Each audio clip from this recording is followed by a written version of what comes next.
Thirukumaran entertainment CV. Kumar மற்றும் தங்கம் cinemas Thangaraj தயாரிப்பில் சூதுகவ்வும் 2 உங்கள் அபிமான திரையரங்குகளில். கொசஸ்தலையாற்றில் ஏற்பட்டுள்ள வெள்ளப்பெருக்கால் திருவள்ளூர் மாவட்டம் நாபாளையம் சுற்றுவட்டார பகுதியில் வெள்ள நீர் சூழலாம் என்ற அச்சத்தில் அப்பகுதி மக்கள் கார்களை பாலத்தின் மீது நிறுத்தியுள்ளனர்.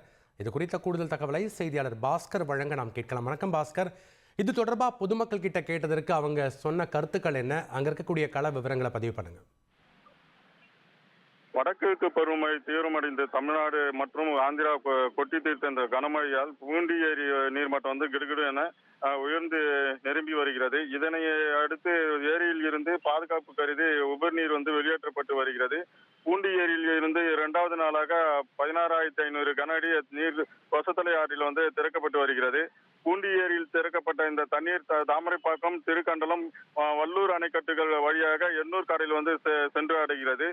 கொசத்தலை ஆற்றின் ஒரு கரையில் அமைந்துள்ள நாப்பாளையம், மணலி, புதுநகர் சுற்றுவட்டார பகுதியில் வசிக்கும் மக்கள் ஆற்றில் உபரி நீர் செல்வதால் எப்போது வேண்டுமானாலும் தங்களது குடியிருப்புகளை வெள்ள நீர் சூழலாம் என்ற அச்சத்தில் இதனை தொடர்ந்து தாழ்வான பகுதியில் வசிக்கும் முன்னெச்சரிக்கையாக நடவடிக்கைக்காக தங்களது கார்களை மேம்பாலத்தின் மீது நிறுத்தி வைக்க பாதுகாப்பு நடவடிக்கைகளை மேற்கொண்டு வருகின்றனர்.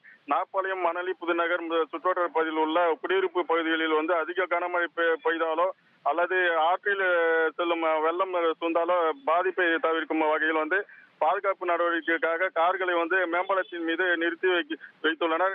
சனி மற்றும் ஞாயிறு பெரும்பாலும் விடுமுறை என்பதாலும் கொசத்தலை ஆற்றின் வெள்ளப்பெருக்கு குறையும் வகையில் கார்களை பாதுகாப்பாக மேம்பாலத்தின் மீது நிறுத்தி வைக்க அவற்றின் உரிமையாளர்கள் திட்டமிட்டுள்ளனர்.